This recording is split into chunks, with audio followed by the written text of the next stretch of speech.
Yo guys, it's CFB. Welcome back to a brand new video. Welcome back to the channel today. Yes, we're here with some transfer news because we've got huge news. This is the first transfer news video I'm going to give to you guys that is actually a big transfer news. We've got two here we goes, one outgoing, one incoming. Them two bits of news are huge. We've got something else to do with Xavi Simons. We've got updates on Xavi Simons, and also we've got the Champions League draw to get into. I'm really excited to get into that. So before we do get into the video, please like, subscribe, hit the bell notification so notified every time I upload a video. Also, first link in the description of my stream channel, my second channel. Go and check those out. Be very much appreciated. Without further ado, let's jump straight into it. Bit of an early upload today than usual. I've got work later on, so I thought, get the video out a little bit earlier than usual, about 20, 25 minutes before I usually do it, and then I can relax before work. So let's get straight into it. Let's start off with the incoming. Here we go, because this is the big news. This is the talking point right now. So let's start off. We all knew it was coming. I called it yesterday. Here it is on the screen from Fabrizio Romano. Breaking, Alejandro Garnacho to Chelsea. Here we go. Deal done between Chelsea and Man United. Garnacho only wanted Chelsea and will sign 7-year deal at the club for fee close to £40 million package. Story from July confirmed. Yeah, we know, Fabrizio. You've been banging on about this every single bloody day. Keep an eye on Garnacho. Chelsea love Garnacho. Chelsea might be going for Garnacho every single bloody day since July. Now leave us alone. You watch. Now he's come to Chelsea. Fabrizio's going to be saying, oh, Chelsea fans, look out for him on the training ground now. You know what I'm trying to say? Each training session, you watch. It's going to be a meme now, isn't it? Anyway, Garnacho to Chelsea. Look, I called it. I said yesterday it was going to happen today. I said, keep your eyes peeled. Hit the bell notifications and notified for that video. Usually, here we go videos, like for an incoming player, are usually like a separate video to transfer news videos. So you might get like sometimes 2 videos in a day, or maybe just the here we go video where we talk about the topic for just 5 minutes. That'll be up the upload. You know what I'm trying to say? But because today it happened so late, Garnacho to Chelsea happened so late, and there's been so much news just in the Chelsea space, I thought I may as well just include it in the exact same video. So that's what we're going to get into. This is, look, I called it not just yesterday, but I called the here we go about 2 months ago. I said this deal was going to happen, and it was destined to happen.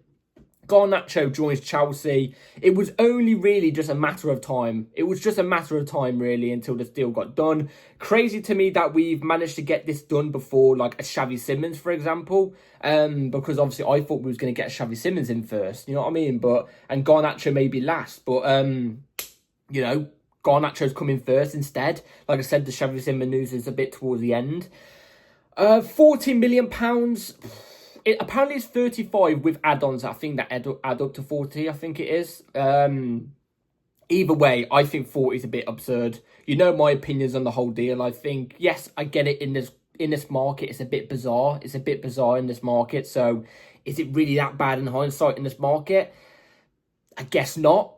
But, like, I don't know. I still don't think Garnacho is, especially with what's going on with United and stuff like that between him and United. Is it 40 million? I reckon we could have gone for 30. With add-ons taken it to about 35. That's what I fully reckon. But you know my opinions on it. I would have rathered a Sancho situation like last year where we get Garnacho on a loan with an obligation of a certain price, but we also have to pay a certain price if we don't want to pay the obligation to send him back to United. That's what I would have liked. United were never going to do that because the relationship's completely broken between Garnacho and United. So that was never going to happen. I understand. But, golly gosh, 40 million. I'm not going to go back on my word. I'm not particularly happy with 40 million personally. But look, I'm not particularly happy with the player either that we're signing here. I'm not a big fan of the player that we're signing here. You know what I mean? Like, I like my wide players, my wingers, to have flair, to take on their players and create chances and score goals from that type of scenario. You know what I'm trying to say? That's why I like Gittin so much, because he does have that ability. Garnacho on the ball, for me, isn't top. He's not top. Maresca, I was going to say Maguire then, Jesus Christ. And again, Maresca doesn't really have, like, the wingers he likes are players that like to take on their fullbacks. Garnacho isn't that type, so I wonder how this is going to work. Garnacho is more of a forward that will pick up the ball on the edge of the box, go on the outside of the opposition player like a fullback and take a shot at goal, creating a chance of scoring a goal from that type of scenario. You know what I'm saying? He won't take on his fullback, and I don't like wingers like that for me personally. That profile of a winger Not really my type. So there's one sticking point there. Also, he had like something like 30% dribble success rate last season. Like it was extremely low, somewhere around that. You know, also the things off field that he could come with, you know, his brother and stuff out on social media, you know, the way he can act behind the scenes and stuff. I mean, it's not what I want. I don't want to play like that at the club. But look, if he's coming to Chelsea, this is not me just wishing him away. I want it to work. You know what? If he works out and he booms, because there's no doubt he has potential. He does. United fans will tell you that, even though the fact that it's gone pear-shaped there. He was one of their best players to come out their academy. They have a really, really good academy. Not as good as ours, but you know what I'm trying to say. There's something to unlock there. If we can unlock that, I'll happily be proven wrong. I'll come on here, smile and say I apologise, but I don't know. Not my type, but look, I hope it works out. Garnacho, I hope you work out at Chelsea because, yeah, he's having his medical already. He's signed a 7-year contract. Welcome to Chelsea, Garnacho. So, now let's talk about the Champions League first before we get onto the rest of the news because I really want to get into this. I'm frothing. It's going to be right over on the screen. These are the Chelsea fixtures for the Champions League. It was obviously the draw happened today. Obviously right there, we got Barcelona at home at our ground, Bayern Munich away, Benfica at home, Atlanta away, Ajax at home, Napoli away, Paphos at home, Qarabag at away. I swear we played Qarabag before, if I'm not mistaken. Europa League, if I'm not mistaken. I'm not too sure. But there's some really interesting ones here. They're the teams that we've officially been drawn. They're not in order. The order is going to be confirmed on Saturday, if I'm not mistaken. Saturday is the day that they're all going to be confirmed in terms of order when we play them. Because right there, it's just in gibberish. But the home and aways are confirmed. Let's get into this real quick. Barcelona, I was frothing for. I've been calling for Barcelona in the Champions League for ages. Let's run it back, baby. You know what I'm trying to say? They did their robbery at Stamford Bridge back in 2008. They robbed us. Absolutely robbed us. From that moment, I've hated them. You know what I'm trying to say? I've absolutely hated them from that moment. Then we got our revenge at the Camp Nou. You know what I'm trying to say? 2012, where we ended up winning the Champions League, but this one was a semi-final. And then obviously they got their kind of revenge again in 2017. We haven't played them since. I really wanted Barca. I'm happy we've got that game. It's at the Bridge as well. Oh, I'm really excited for that. That was the one. There was 3 fixtures there I was dying for. It was Barcelona. It was AC Milan because of the stuff that's been happening in the summer with AC Milan. And Liverpool, because there's a lot of history between Chelsea and Liverpool in the past in terms of the Champions League. The ghost goal, for example. They were the 3 big ones I was calling for, but we got one of them. I'm happy. Bayern Munich away, I've seen a lot of people fearing that game. I'm not particularly worried about that game. I've got to be honest, I'm not worried about that game. They're not the same Bayern Munich as they were 2 years ago, let alone 5 years ago. You know what I'm trying to say? It's only company at the helm. They haven't got no Musiala either. I'm not particularly worried, personally. But I'm not saying it's going to be easy. It's going to be difficult. Benfica at home, again, decent game. Our ownership versus their ownership, like the Enzo Fernandez thing that happened where it nearly came to scraps, you know what I mean? That would be quite interesting as well, you know what I mean? Ajax at home, we all know about that iconic game at the Bridge, 4-4, the comeback from us after that atrocious game we had, but we made a comeback. It was exciting to watch on the TV. What I meant by atrocious game is our performance for the first half an hour, 45 minutes. You know what I'm trying to say? Like, we were 4-1 down at some point. I'm not too sure. It's been so long. But, you know, there's Ajax, Napoli away. Conte's there, obviously former Chelsea manager. Lukaku up front. I hope Trevor Chalobah breaks Lukaku's ankles. Not quite literally. Or do I mean quite literally? I don't know. But yeah, Napoli's going to be quite a tough game. They won the Serie A last season, obviously. And then the rest should be must-wins. I think it's a fair list for Chelsea. I think we should be going through on that list. Honestly, the only tough team there really is Barcelona. As much as I hate them, they are a top team with a top manager. So that's the only one I'm really worried about on that list. Apart from all that, some decent fixtures in there. Really excited to see it. Yeah, I'm really excited for the Champions League. It starts in September, so you know me, I'm going to be gassed for it. Honestly, I heard the anthem going about and, you know, before the draw started and stuff, I was watching a live stream and I was singing at the top of my voice, you know what I'm saying, because I'm gassed. Anyway, enough talk about that. Let's get back onto the transfer news. With an outgoing, here we go. There on the screen. Exclusive Christopher Nkunku to AC Milan. Here we go. Deal verbally agreed in the principle between the clubs. AC Milan and Chelsea are set to prepare documents today. Fee will be in the region of 35 million euros with add-ons. Nkunku said yes to 5-year contract yesterday as revealed. There we go.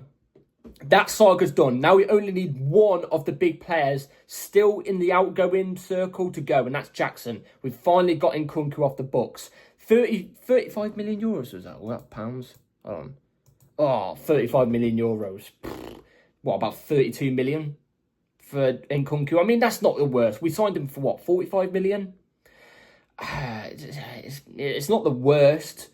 But with add-ons, that, you know, it could be about 35 million deal, which isn't that bad, I guess. But AC Milan actually paying that type of money for one of our players, I'm gobsmacked. And, you know, fair play to them. I'm still not forgiving them for the Mainland saga, by the way. Club World Cup tax. Bollocks out of there, mate. Nkunku off to AC Milan. I wish him the best. I'm absolutely gutted about Nkunku because, like, he's such a good player. He is. There's no doubt about the talent. I think majority of Chelsea fans can admit there's no doubt about the talent. We even seen it in early games under Pochettino when he was injured majority of the season. He had the quality. And not just that. Even at the start of Maresca's reign as Chelsea manager, we saw the quality with Nkunku, not just in cup games, but in league games. We saw it. But he just fell out of favour under the manager. Him and the manager just didn't see eye to eye because Nkunku wants to be a starter, deservedly so, but we've got Palmer there, which is deservedly so. So it just wasn't a mix, clearly, at the moment, and it's unfortunate because, like I said, Nkunku is a top player. He is going to go on, in my opinion, to AC Milan and do top things for him. And there's no doubt you're going to see the old Nkunku there. But it's just a shame that it just never worked out here. Just due to... He just threw his toys out the pram, let's be real. If he didn't do that, maybe he could have still been in the Chelsea team. Maybe we could have moved Palmer off to the right and Nkunku down the middle or something. I don't know, but it's unfortunate. You know, I wish him nothing but the best. It's just minor inconvenience, really, isn't it? That's all it came down to. I think it's a fair deal, to be fair. I still think 40 million would have been fair, but you know what? 35, I guess I'll take. You know what I'm saying? So, good luck to Nkunku at AC Milan. No hate at all. Yeah, good luck to him. Now let's move on to the big bomber, in a way. Xavi Simons, here it is on the screen. If Tottenham and Simons reach an agreement, Firmin becomes a priority at Chelsea. Very hot hours. So, it's basically what I was saying yesterday, because I briefly mentioned it yesterday. Tottenham are going for Xavi Simons, and apparently Xavi Simons is open to the Tottenham move if Chelsea don't actually fully go for him. That's the scenario here. If Chelsea say to Xavi Simons, look, we're prioritising somebody else, or Xavi Simons' camp sees that we've ended up going for somebody else, which obviously in there it says we could potentially be going for someone called Fermin Torres, or Fermin Torres. I don't know. I've got to be honest. I've got to keep it 100% with you all. This Torres guy, never heard of him. Never seen a minute of him. After this video, I'll go and check him out a little bit to do a little bit of research on him. But I'm guessing he plays in a similar position to Xavi Simons, which is a 10. So apparently he's going to be apparently he's a big talent. That's what I have heard. He's a big talent in the Barcelona camp, which obviously is a big thing because Barcelona do make great young talents. You know what I'm trying to say? And he's also cheaper, I think, by 10 million than Xavi Simons. But anyway, what I was saying was if as Xavi Simons camp sees that we're going for somebody else, I think that's when Tottenham and Xavi Simons could come to an agreement, because you've got to keep it real here. I don't know what we've done. We've been telling Xavi Simons and telling Leipzig, we're going to pay the fee, we're going to do this, just wait a little bit longer, and now we're prioritising somebody else. I understand why Xavi Simons is probably looking at it and going, you know what, I probably need to be open to more moves. That doesn't mean he prefers Tottenham over us, because let's be real, that's not the case. Nobody ever in my whole lifetime and the rest of my lifetime will ever prefer Tottenham over Chelsea in terms of going to the clubs. Never. The only scenario where Tottenham beats us to a player is in this type of scenario where Chelsea decide not to go for the player. It's the only scenario. But that looks like the way it's heading at the moment. The way it's heading at the moment, it looks like Chelsea have pivoted their interest from Xavi Simons to this Fermin Torres guy. So we'll have to see how this news develops. Let me know in the comments down below. Would you prefer this Torres guy or Xavi Simons? If you know about the players. If you know about the players. If you don't know about this Torres guy, then don't really comment on it that much, really, like I've not really done. But yeah, I kind of feel bad for Xavi Simons in that sense, because I do think we faffed about a little bit with that deal. But it looks like that's going to be something towards the back end of the window. That looks like something that's going to happen at the back end of the window. So I'm interested to see how this all works out. And yeah, that's it for today's video, guys. Hopefully you've all enjoyed. Let me in the comments down below what you think about the incoming of Garnacho, the UCL draw, the outgoing of Nkunku, and who would you rather, Xavi Simons or this Fermin Torres guy? You know what I mean? Let me in the comments down below. Thank you all for watching. Hit the bell notification so notified for my video upload, my video tomorrow, which is going to be the match preview for Saturday's game. And yeah, take care, like, subscribe. See you then. Peace.